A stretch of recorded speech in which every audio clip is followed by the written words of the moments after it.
مرحبا أعزائنا المتابعين، عدنا إليكم مجددا، واليوم سوف نكمل معا مجلسا من مجالس الهيئات واللجان التنفيذية. مجلسنا اليوم هو مجلس الصحة. ما هو مجلس الصحة؟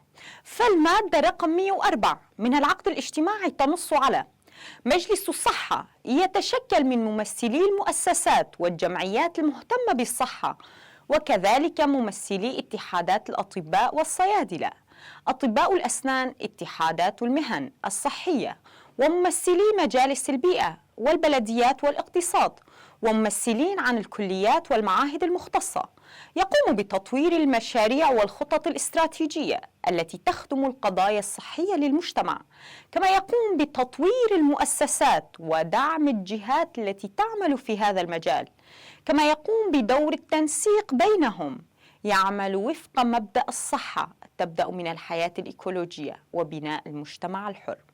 من أجل تطوير المجال الخدمي والضمان الصحي يقوم بتطوير الأكاديميات التي تحقق الوعي المجتمعي والعلمي لدى الكادر الصحي.